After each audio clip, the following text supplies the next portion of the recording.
What's the adult version of being picked last in gym class?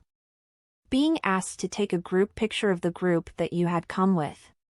Watching a bunch of coworkers leave the office to have lunch together. Or having none mention your birthday when they celebrate everyone else's. I had to sign my boss's birthday card on my birthday.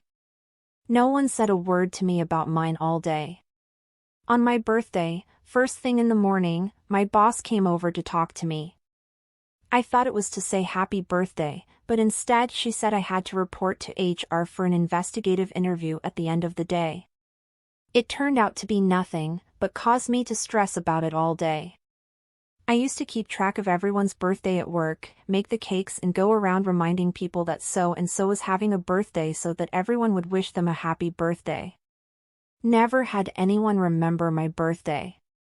Once I had a big birthday coming up, so I mentioned it to a few people ahead of time so they wouldn't feel bad or awkward at missing it.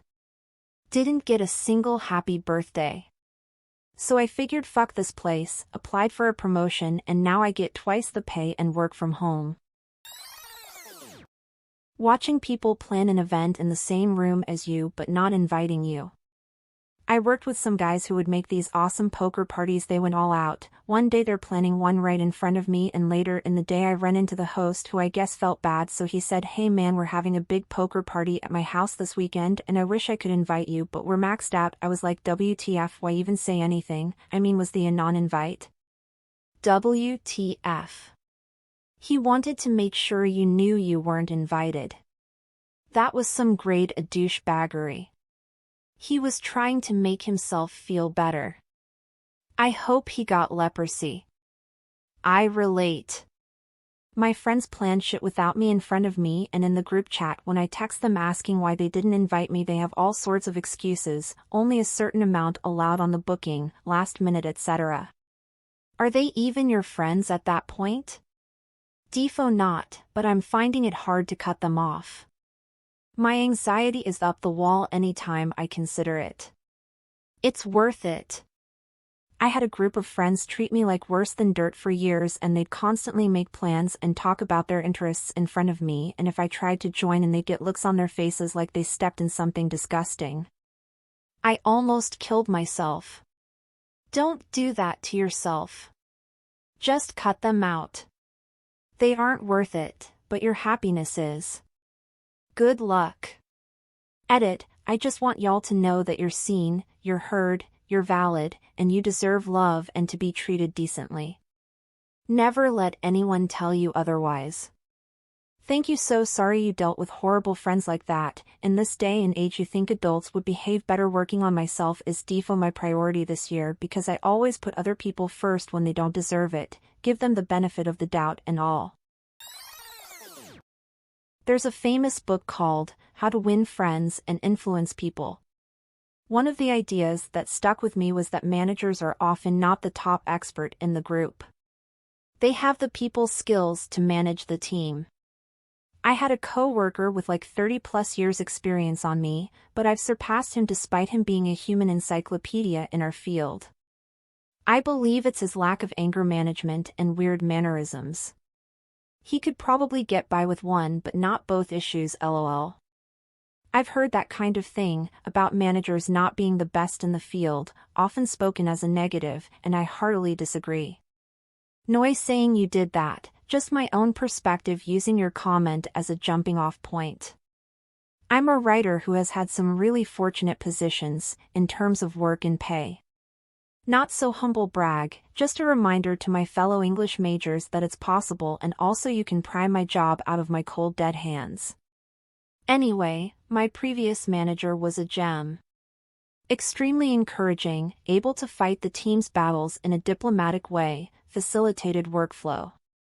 All the shit that I as a creative and an introvert and kind of an asshole but means well seep down if you can get past the surface am loath to do. She advocated like hell for me to get promoted, and once I hit a wall and lost motivation, she was very encouraging about my finding new opportunities that would suit me more. Also, maybe don't need to mention, but most bad managers I've found have been total Peter principles. Kind of think for modern times it should be the Michael Scott principle. People who may be great at the technical aspect of the roles they manage but have zero command of organizational dynamics. Being invited to a party as an afterthought. Oh, you wanted to come? I didn't think it would be your thing. But yeah, I guess you can come if you want to. Ouch. Or hey, a bunch of people we originally invited aren't able to make it, are you free to join now that the get-together is smaller than we thought it would be?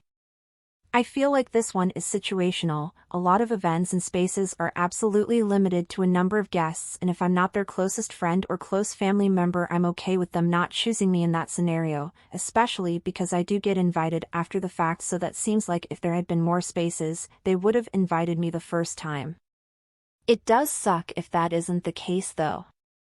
As someone who has received a lot of invites of this type in the past, I'm not sure why the "if you want to" aspect pisses me off so much. I guess my mind just goes to, why do you assume I don't want to be included? I give off huge introvert energy, so I guess people are always acting with trepidation about whether I actually want to be around people or not. Bringing in some homemade treat for the office to share, and nobody eats it. Aw, I've seen this happen to others.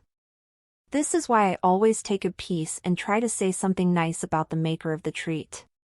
Last time it happened, the guy made zucchini loaf. It wasn't the best, but you could tell he took pride in making it. Or people take pieces and then you find them in the trash.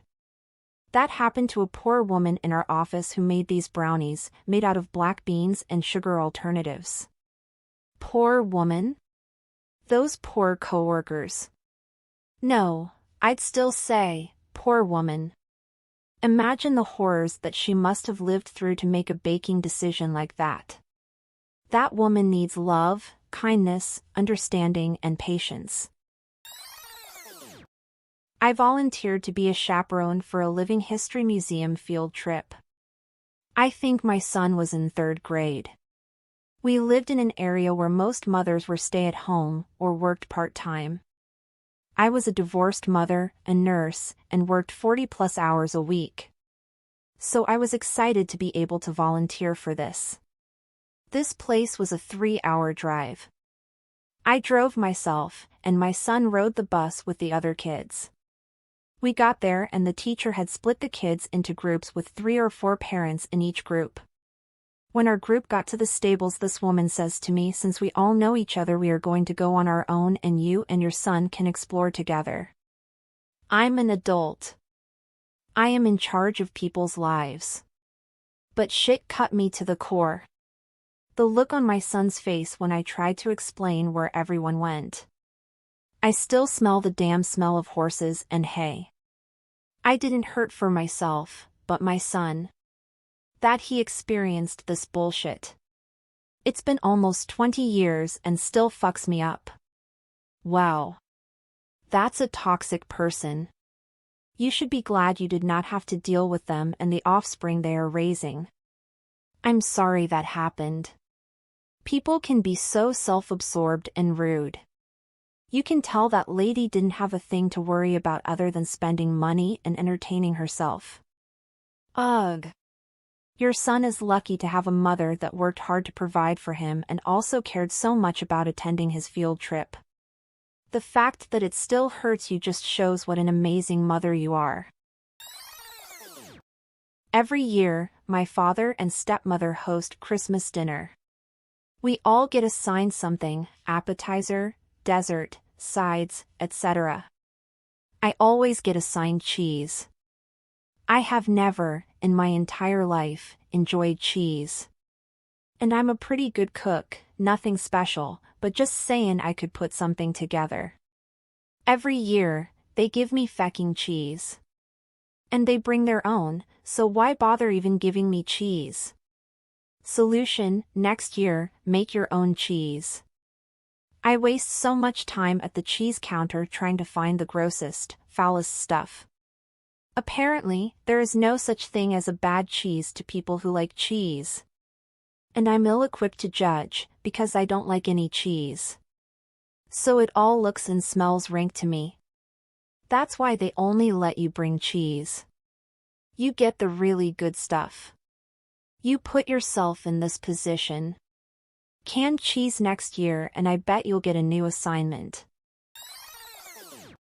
Show up to your kid's sporting event, sometimes you're in and sometimes you're out. When you're out and need to look busy and make it look natural, but just can't pull it off. This was literally why I started coaching. I needed something to stay busy at practice and games because the other parents were cliquey. I was new to the neighborhood, but the kids were nice, so I didn't want to move my kids to another team. Then once I was the assistant coach, all those same parents couldn't get enough of talking to me. LOL, it was so weird. At least when you're out there coaching you don't have to make meaningless small talk, and it looks far better than sitting in the car while your kid trains.